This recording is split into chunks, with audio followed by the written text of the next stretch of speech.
Haleluya, puji nama Tuhan. Perkenalkan, nama saya Vivian Jerian. Jadi mahasiswi STTRMK Rumah Murid Kristus Betung dengan program studi teologi. Nah, pada kesempatan hari ini saya akan membuat tugas yang telah diberikan oleh dosen saya tentang perintisan gereja. Nah, perintisan gereja adalah usaha mendirikan jemaat baru di suatu tempat yang sebelumnya belum ada atau belum terjangkau Injil.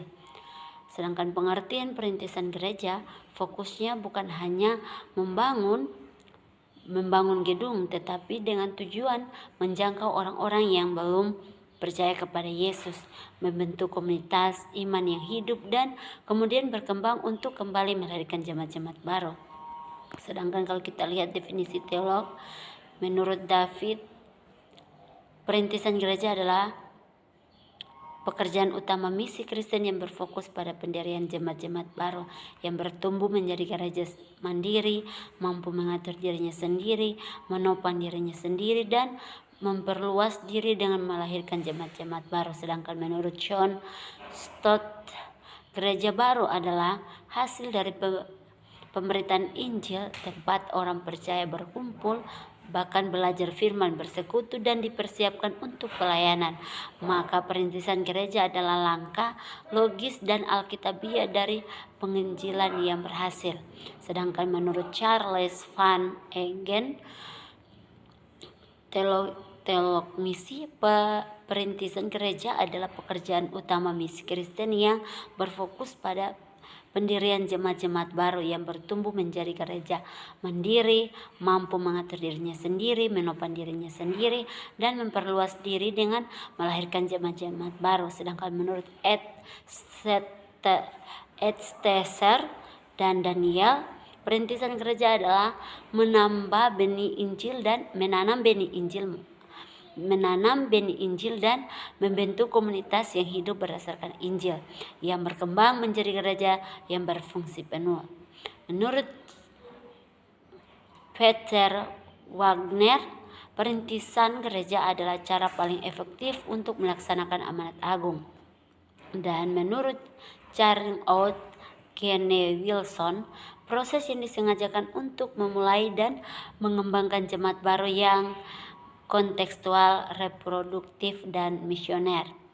Kalau kita lihat prinsip utama perintisan gereja, di mana yang pertama, dasar biblika berakal pada amanat agung Matius 28 ayat 18 sampai 20, dan teladan gereja mula-mula. Gereja bukan sekedar organisasi manusia, melainkan hasil karya Roh Kudus melalui pemberitaan Injil. Artinya gereja yang ditanam harus menempatkan Kristus dan firman Tuhan sebagai fondasi. Kalau kita lihat dalam yang kedua, kontekstualisasi, Injil disampaikan dengan relevan sesuai budaya setempat tanpa mengubah kebenaran. Bahkan Paulus memberi teladan dengan menjadi segala sesuatu bagi semua orang dalam 1 Korintus 9 ayat 22. Artinya gereja baru harus peka terhadap budaya lokal sehingga diterima oleh masyarakat di setempat, tetapi tetap setia pada Injil, kebenaran firman Tuhan.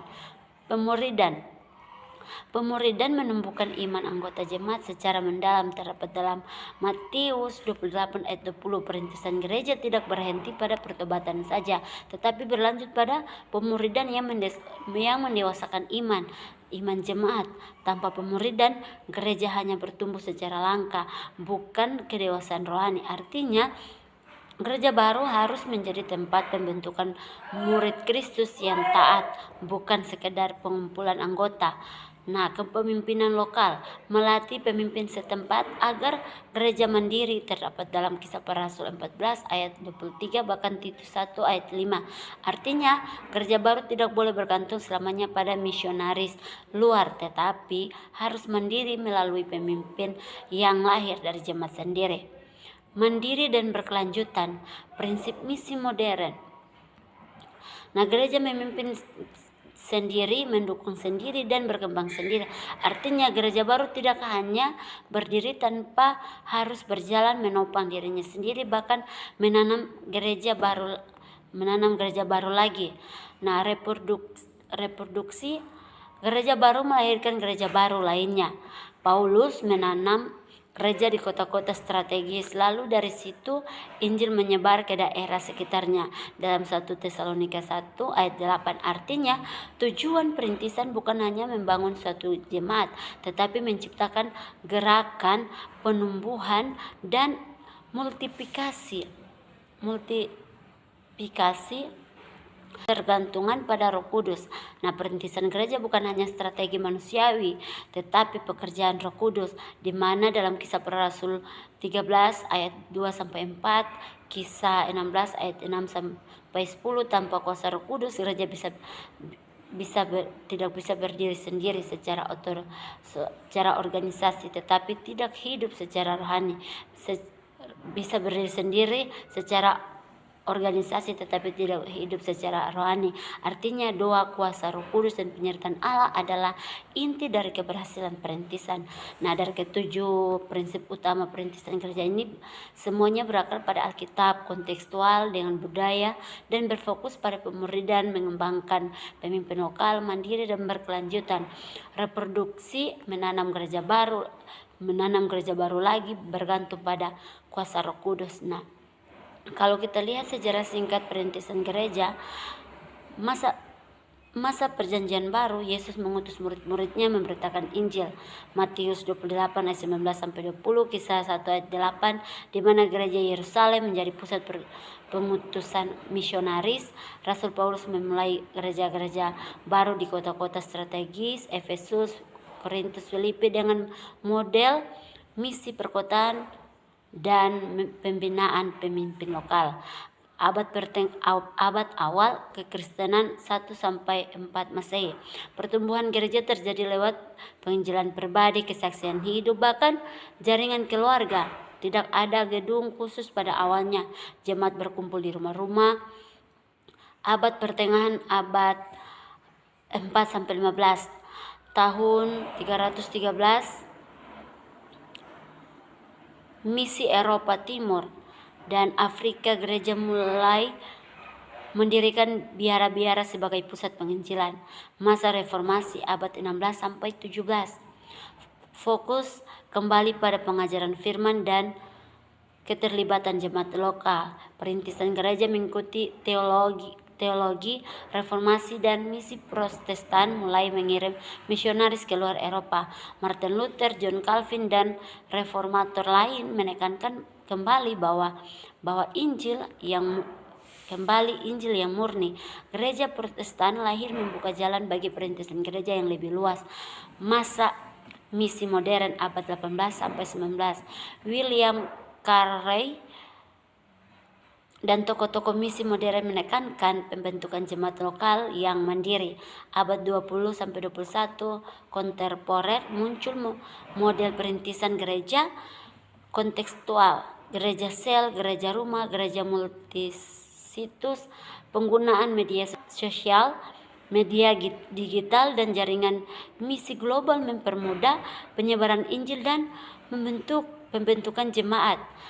Kalau kita lihat dalam dasar Alkitab perintisan gereja, amanat agung Matius 28 ayat 19 sampai 20, kisah pertumbuhan gereja dalam Kisah Para Rasul, bahkan prinsip utama amanat agung adalah perintah pergi keluar dari zona nyaman, menjangkau semua bangsa tanpa diskriminasi dan menginjili dunia. Sedangkan menjadikan murid, tujuan utama bukan hanya mengumpulkan orang percaya, tetapi membentuk mereka bagaimana mereka menjadi murid yang taat dan bertumbuh secara rohani.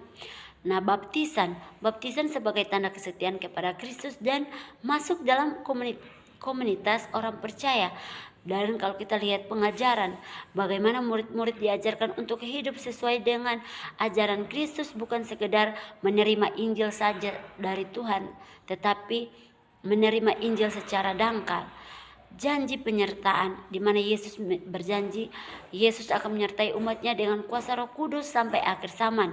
Bahkan Tuhan akan memberikan kekuatan menjalankan kepada hamba-hamba Tuhan agar menjalankan kepada umat manusia dalam menjalankan misi ini. Nah, prinsip utama gereja mula-mula, di mana bekerja dalam kuasa kuasa Roh Kudus. Dalam Kisah Para Rasul 1 ayat 8, gereja bertumbuh karena kuasa Roh Kudus yang memampukan penginjilan dan transformasi hidup orang-orang. Penginjilan dan pemuridan, Kisah Para Rasul 2 ayat 41 sampai 47, di mana menekankan bahwa jemaat baru didirikan melalui pengajaran yang mendalam, persekutuan yang erat, dan pembinaan rohani yang konsisten sehingga menjadi komunitas yang hidup. Pelayanan yang melibatkan semua jemaat, dalam Kisah Para Rasul 6 ayat 1 sampai 7, bagaimana pertumbuhan gereja juga didukung dengan pelayanan yang adil dan pemberdayaan setiap anggota jemaat sesuai karunia mereka. Nah, pengiriman penginjilan dan perintisan baru, Kisah Para Rasul 13 dan seterusnya, di mana gereja bertumbuh melalui pengiriman rasul dan penginjilan ke wilayah baru, menandai bahwa dinamika perintisan gereja yang strategi dan terarah. Dari Kisah Para Rasul ini, gereja belajar pentingnya kesatuan dalam pelayanan, kerjasama dan ketekunan dalam mengembangkan jemaat secara rohani dan kuantitatif. Nah, perintisan gereja memiliki dua dasar utama dalam Alkitab: amanat agung Matius 28 ayat 19 sampai 20 yang menjadi perintah langsung dari Yesus, bagaimana Yesus memberitakan Injil dan membentuk murid di segala bangsa. Model Kisah Para Rasul yang melibatkan bagaimana perintah tersebut dijalankan oleh gereja mula-mula dengan kekuatan Roh Kudus, pemuridan yang sungguh-sungguh, dan strategi perintisan yang jelas. Teologi misi atau Missio Dei dengan pertumbuhan gereja. Yang pertama, Missio Dei adalah istilah teologi Kristen dalam bahasa Latin yang berarti misi Allah atau pengutusan Allah. Menurut David Bosch, Allah adalah Allah yang misionari, bukan gereja yang memiliki misi, tetapi misi itu adalah karakter Allah. Konsep ini memandang bahwa misi bukan berasal dari gereja, melainkan dari hakikat dan karakter Allah sendiri. Menurut Darrell Goodyear, misi bukan semata kegiatan gereja, melainkan hasil inisiatif Allah untuk memulihkan ciptaan, dan gereja adalah alat misi itu. Teologi misi adalah studi yang memfokuskan diri pada panggilan dan mandat Allah melalui gereja untuk melaksanakan misi keselamatan dan pelayanan di dunia. Pertumbuhan gereja terkait erat dengan misi ini karena gereja adalah sarana Allah untuk memberitakan Injil, menjadikan murid, dan membangun komunitas iman yang hidup. Terjadi pertumbuhan gereja yang otentik, baik kuantitatif maupun kualitatif, kedewasaan rohani dan hidup sebagai murid Kristus. Kisah Para Rasul 1 ayat 28. Kisah Para Rasul 1 ayat 8. Karl Hartenstein, Missio Dei, yaitu konsep bahwa misi adalah bagian integral dari karya Allah Tritunggal, bukan semata-mata aktivitas gereja, melainkan bagian dari keseluruhan misi Allah di dunia. Pada tahun 1934, untuk membedakan antara Missio Dei, misi Allah, dan Missio Ecclesiae, misi gereja, di mana Missio Ecclesiae menunjuk pada misi gereja sebagai komunitas yang dikirim untuk berpartisipasi dalam misi Allah. Gereja bukan tujuan, tetapi instrumen dalam melaksanakan Missio Dei.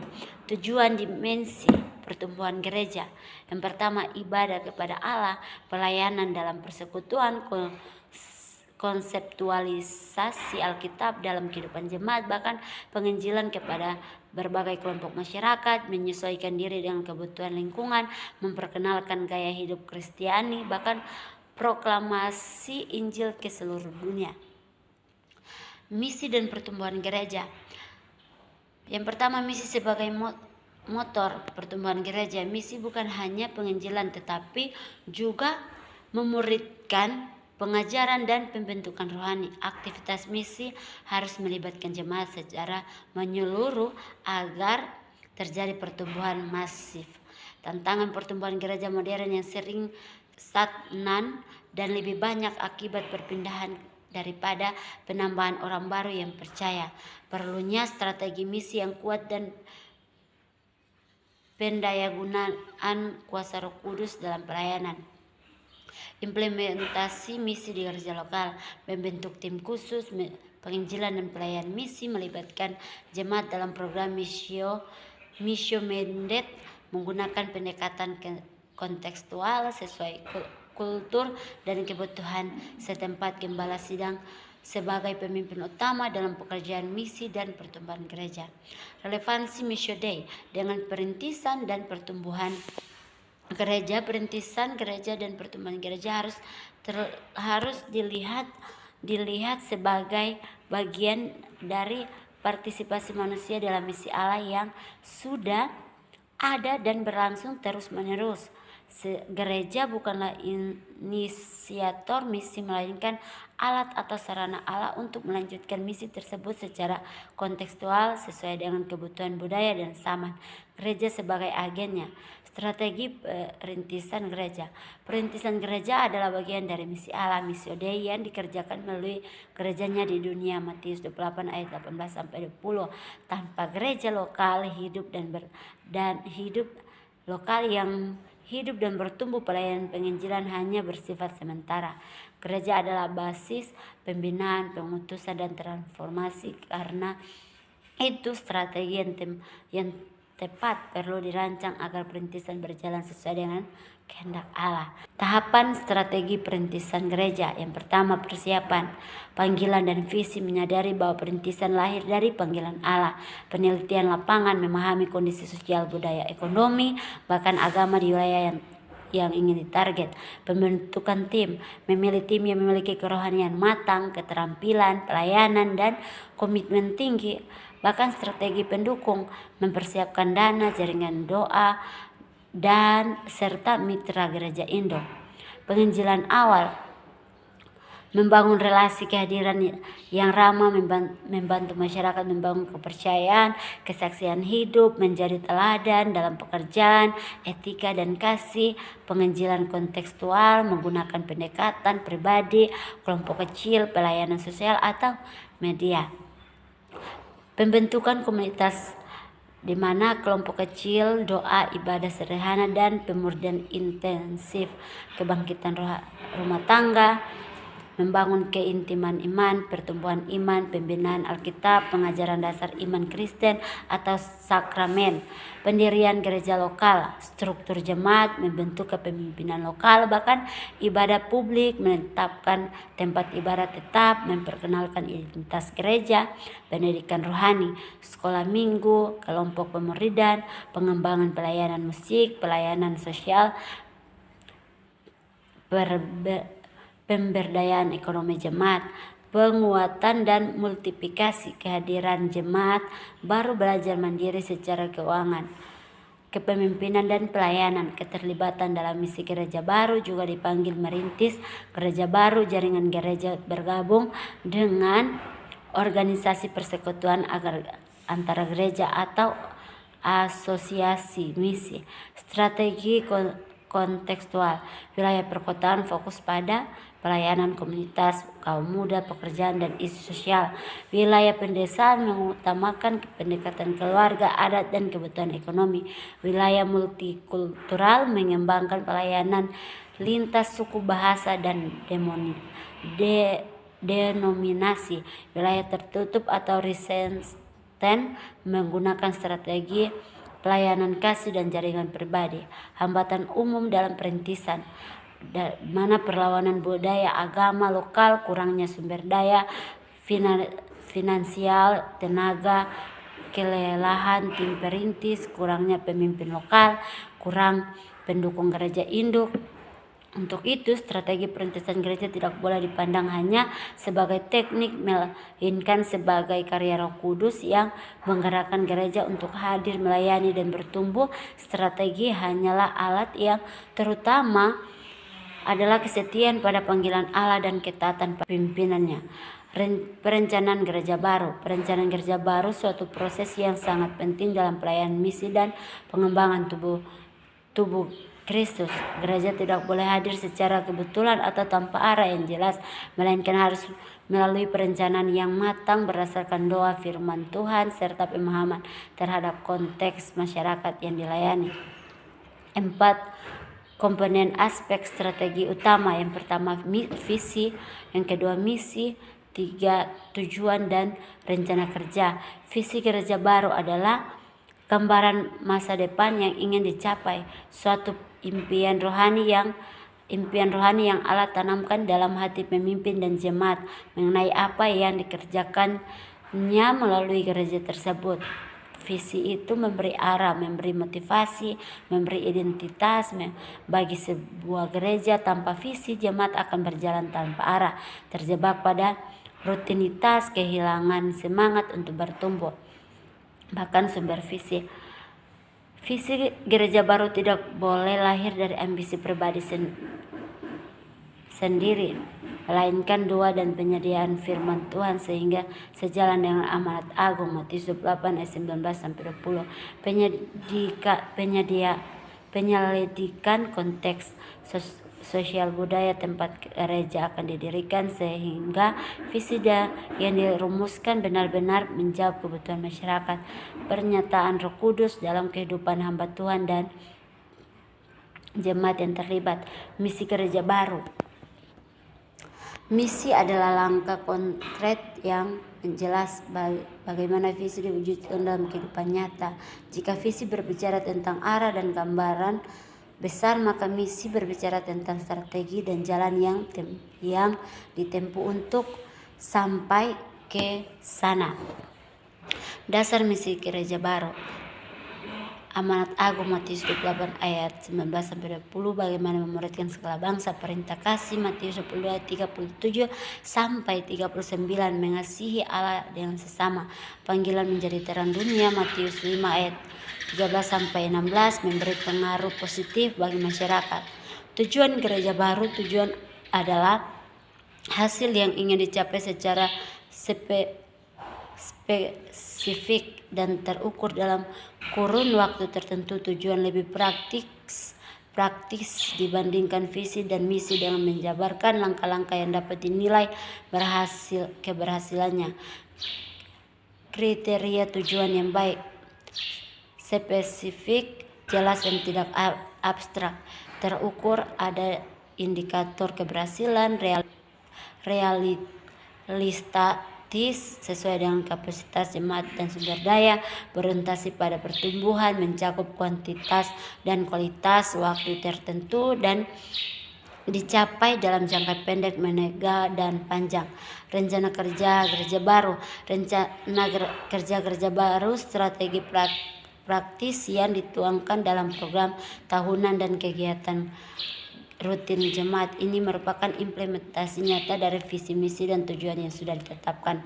Elemen rencana kerja di bidang penginjilan, program KKR, kunjungan rumah, pelayanan sosial, bidang pemuridan, PA kelompok kecil, kelas baptisan, pelatihan pemimpin sel, bidang ibadah, liturgi, musik, pelayanan doa, pengembangan talenta jemaat, bidang diakonia, pelayanan kepada orang sakit, bantuan bencana, bantuan bagi anak miskin, bidang organisasi dan administrasi, pembentukan struktur pelayanan, transparansi keuangan, pelatihan kepemimpinan, bidang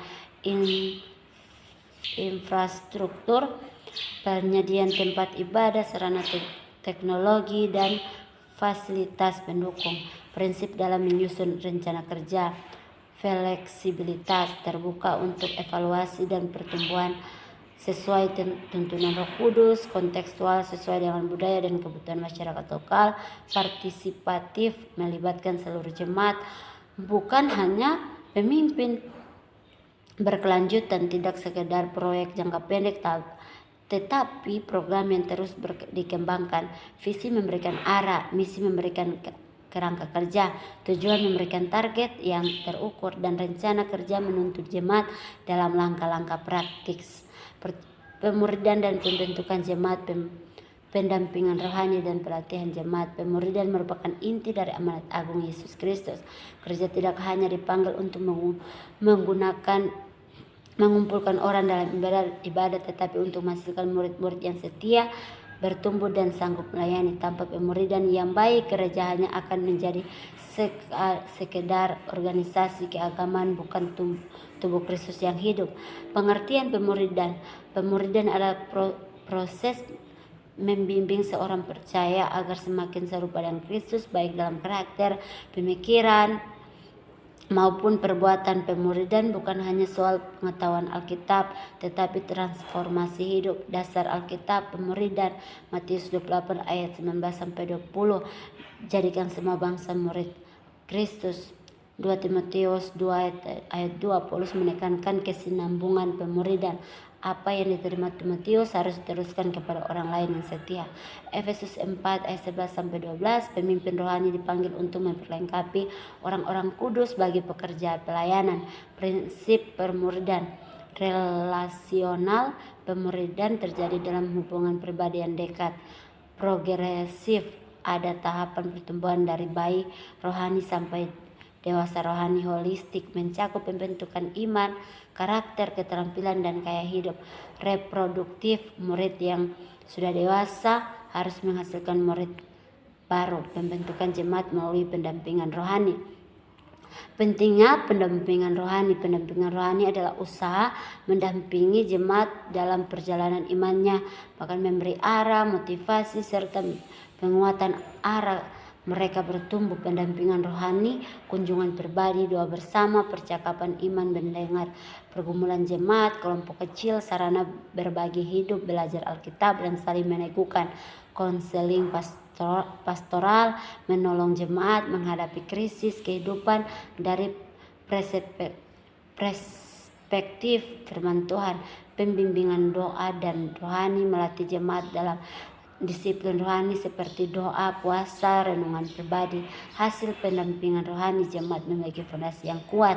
Jemaat mengalami pertumbuhan rohani yang nyata. Jemaat menjadi tahan uji menghadapi tantangan hidup. Jemaat bertumbuh dalam kasih kepada Tuhan dan sesama. Pembentukan jemaat melalui pelatihan jemaat. Pentingnya pelatihan jemaat. Pelayanan dalam gereja tidak hanya dikerjakan oleh pendeta atau majelis, tetapi seluruh jemaat. Pelatihan pelayanan bukan hanya keterampilan. Bidang-bidang pelatihan pelayanan firman, penginjilan, pengajaran Alkitab, khotbah singkat, kesaksian iman, pelayanan doa, pendoa syafat, tim doa, doa penyembahan, pelayanan ibadah, worship leader, singer, musik, multimedia, usher, pelayanan diakonia, pelayanan sosial, pelayanan anak, pelayanan orang sakit, pelayanan kepemimpinan, pemimpin kelompok kecil, koordinator kegiatan pengelolaan tim. Prinsip penata layanan Alkitabiah, setiap pelayanan harus berakar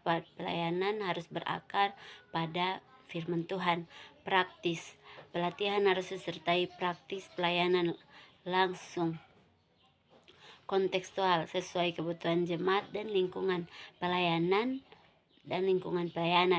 berkelanjutan, tidak berhenti pada suatu kali pelatihan, tetapi ada pengembangan terus-menerus. Pemuridan dan pembentukan jemaat adalah dua sisi mata uang yang tidak bisa dipisahkan.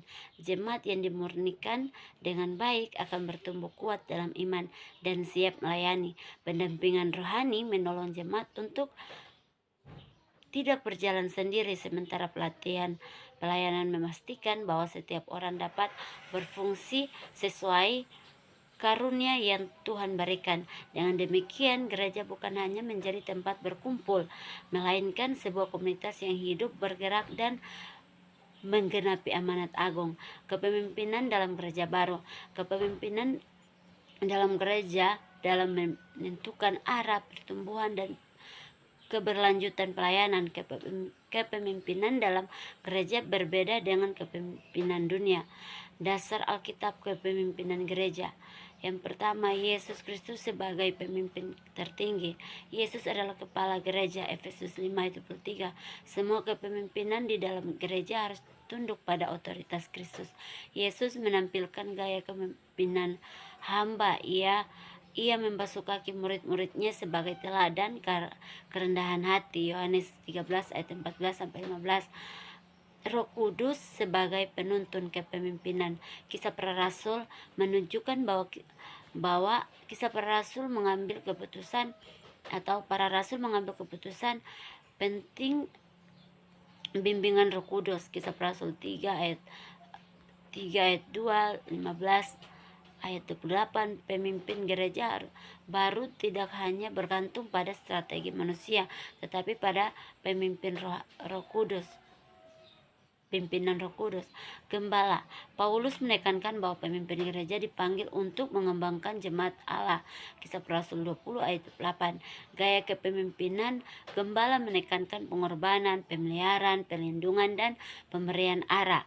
Gaya kepemimpinan rohani. Dalam Alkitab, pemimpin rohani dinilai dari ketaatan kepada Allah, kesetiaan pada firman, kerelaan melayani. Pemimpin rohani dipanggil bukan hanya untuk mengatur organisasi gereja, tetapi untuk membimbing umat menuju kedewasaan dalam Kristus. Gaya kepemimpinan rohani menunjukkan bagaimana seorang pemimpin menjalankan bertanggung jawab serta cara ia mengaruhi orang lain, serta pola relasi yang ia bangun dengan jemaat dan rekan sepelayanan. Dasar Alkitab kepemimpinan rohani. Yesus Kristus sebagai gembala baik. Yohanes 10 ayat 11-14. Ia mengenal domba-dombanya dan domba-dombanya mengenal ia.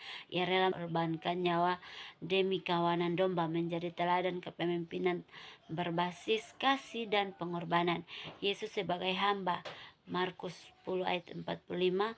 Anak manusia datang bukan untuk dilayani, melainkan untuk melayani.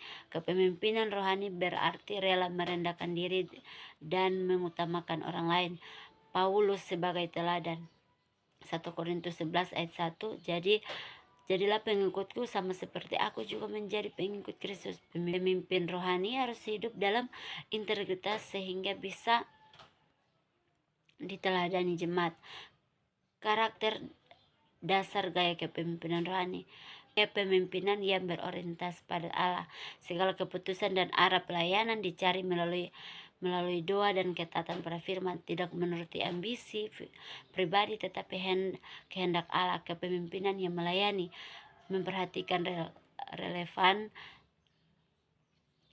leadership, mengutamakan kebutuhan jemaat di atas kepemimpinan diri, mengutamakan pengorbanan bukan keuntungan pribadi. Kepemimpinan dengan teladan hidup. Pemimpin rohani lebih banyak memengaruhi dengan kehidupan yang kudus, bukan hanya perkataan, menjadi saksi nyata dalam iman, kasih, dan ketekunan. Kepemimpinan yang relasional. Membina hubungan akrab dengan jemaat, mendampingi secara pribadi dan hidup bersama mereka, tidak berjarak tetapi hadir dalam suka dan duka. Kepemimpinan yang visioner, mampu melihat apa yang Allah kehendaki untuk jemaat di masa depan, mengarahkan jemaat untuk ikut serta mewujudkan visi ilahi itu. Tantangan dalam gaya kepemimpinan rohani. Ketergantungan jemaat. Jika gaya kepemimpinan terlalu dominan, jemaat menjadi pasif dan tidak mandiri. Konflik gaya. Perbedaan gaya kepemimpinan dapat menimbulkan ketegangan dalam tim pelayan. Godaan kekuasaan. Pemimpin bisa tergoda menguasai jemaat bukan melayani mereka. Kurang teladan hidup. Pemimpin yang lemah integritasnya, kehilangan wibawa rohani, kelelahan dalam pelayanan, tugas terlalu banyak dapat membuat pemimpin rohani terbakar habis. Prinsip mengembangkan gaya kepemimpinan rohani yang sehat, mengutamakan kehendak Allah, segala tindakan dipimpin oleh doa dan firman, membangun tim, melibatkan pemimpin lain, seimbang dalam gaya, tidak hanya mengandalkan satu gaya, tetapi belajar menyesuaikan dengan kebutuhan jemaat, menjadi teladan regenerasi pemimpin, melatih dan memuridkan calon pemimpin baru agar kepemimpinan berlanjut. Gaya kepemimpinan rohani adalah cermin bagaimana seorang pemimpin menuntun jemaat dengan teladan Kristus. Semoga ia dapat dipakai Allah untuk membangun gerejanya, asalkan dijalankan dengan rendah hati, berorientasi pada Kristus dan bukan pada diri sendiri. Yang terpenting, seorang pemimpin rohani harus selalu mengingat bahwa ia hanyalah hamba yang dipanggil untuk melayani, sementara Kristus adalah kepala gereja yang sejati. Manajerial dalam perintisan gereja kepemimpinan berperan sebagai pengarah dan pengembalaan, sementara manajerial berfungsi untuk mengatur, menata, dan mengelola setiap aspek pelayanan. Tanpa kepemimpinan yang rohani dan manajemen yang baik, gereja baru akan sulit bertumbuh dan dengan sehat dan berkelanjutan. Dalam konteks perintisan gereja, kepemimpinan dan manajerial tidak boleh dipisahkan. Kepemimpinan memberikan arah rohani, visi, dan inspirasi, sedangkan manajerial menyediakan sistem, struktur, dan strategi praktis untuk mewujudkan visi tersebut.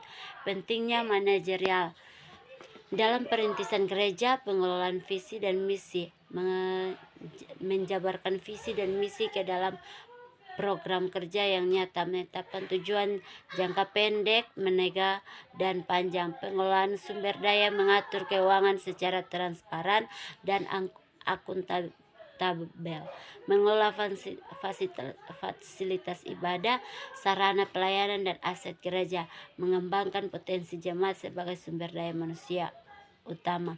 Pengelolaan waktu dan program, menyusun kalender kegiatan dan yang seimbang antara ibadah dan pemuridan dan pelayanan sosial, menghindari kegiatan yang tumpang tindih atau membebani jemaat.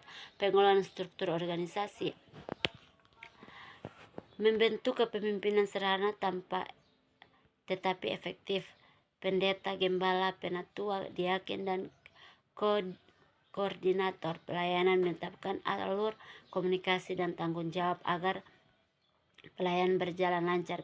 Pengelolaan evaluasi dan pengembangan secara berlaka, mengevaluasi kegiatan dan hasil pelayanan, menyesuaikan program sesuai kebutuhan jemaat dan tuntunan Roh Kudus. Keterpaduan manajerial dan kepemimpinan.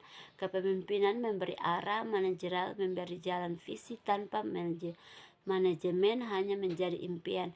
Manajemen tanpa visi akan menjadi rutinitas tanpa makna. Kepemimpinan berfokus pada manusia, manajerial berfokus pada sistem. Pemimpin membimbing jemaat, manajer menata kegiatan. Keduanya harus berjalan, bertumbuh dengan terarah. Kepemimpinan menyalakan semangat, manajerial menjaga keberlanjutan. Pemimpin membangkitkan motivasi pelayanan, manajerial memastikan pelayanan tidak berhenti melainkan berkembang terus. Pertumbuhan gereja yang sehat. Pertumbuhan gereja sering dipahami hanya sebagai peningkatan jumlah jemaat. Namun menurut Alkitab, pertumbuhan gereja tidak hanya kuantitatif, tetapi juga kualitatif dan spiritual. Gereja yang sehat adalah gereja yang bertumbuh secara seimbang. Jumlah jemaat bertambah, iman jemaat makin dewasa, dan pelayanan berdampak pada masyarakat. Dasar Alkitab pertumbuhan gereja. Kisah Para Rasul 2 ayat 41-47, jemaat perdana bertumbuh karena bertekun dalam pengajaran Rasul. Persekutuan doa dan pelayanan kasih bertumbuh ditandai dengan kesatuan, kemurnian hati, dan kesaksian hidup. Efesus 4 ayat 11-16, gereja bertumbuh melalui pelayanan rasul, nabi, penginjilan, gembala, dan pengajaran. Tujuannya mendewasakan jemaat, membangun tubuh Kristus, dan mencapai kesatuan iman. Kolose 2 ayat 6-7, jemaat harus berakar di dalam Kristus, dibangun di atas iman dan berlimpah dalam ucapan syukur. Contoh praktis pertumbuhan gereja yang sehat. Gereja perdana, Kisah Para Rasul 2 bertumbuh secara kuantitatif. Setiap hari ada yang diselamatkan. Bertumbuh secara kualitatif, hidup dalam pengajaran doa dan kasih. Bertumbuh secara misi, memberi kesaksian kepada masyarakat. Gereja di Antioquia Kisah Para Rasul 11 ayat 19 sampai 30, Kisah Para Rasul 13 ayat 1 sampai 3. Jemaat multikultural terbuka dan penuh kasih menjadi pusat misi, mengutus Paulus dan Barnabas, menunjukkan keseimbangan antara pertumbuhan rohani dan misi. Faktor yang menghambat pertumbuhan gereja: kelemahan dalam pengajaran. Jika firman tidak diajarkan dengan benar, jemaat akan lemah. Kepemimpinan yang tidak sehat, otoriter, manipulatif, atau kurang teladan hidup. Kurangnya pemuridan, jemaat hanya menjadi pendengar, bukan pelaku firman. Konflik jemaat, perselisihan yang tidak diselesaikan bisa menghancurkan kesatuan. Faktor berlebihan pada kuantitatif, menambah jumlah jemaat tetapi mengabaikan kedewasaan iman. Kelemahan dalam doa dan penyembahan, ibadah kehilangan kuasa karena formalitas belaka. Evaluasi pertumbuhan gereja berfungsi untuk menilai apakah gereja sudah berjalan sesuai visi yang ditetapkan, apakah jemaat bertumbuh secara rohani, dan sejauh mana gereja memberi dampak dalam masyarakat. Tanpa evaluasi, gereja bisa kehilangan arah, sibuk dengan banyak kegiatan tetapi tidak mengalami pertumbuhan yang sejati. Evaluasi membantu gereja menemukan kekuatan, kelemahan, peluang, dan ancaman, serta menolong pemimpin dalam membuat perbaikan yang berkelanjutan. Evaluasi pertumbuhan gereja adalah bagian penting dalam menjaga kesehatan jemaat dan kelangsungan pelayanan. Dengan evaluasi, gereja bisa mengetahui keberhasilan, tantangan, dan kebutuhan yang ada. Evaluasi yang benar akan membuat gereja tetap setia pada visi Kristus, bertumbuh dalam kasih, dan menjadi terang di tengah dunia.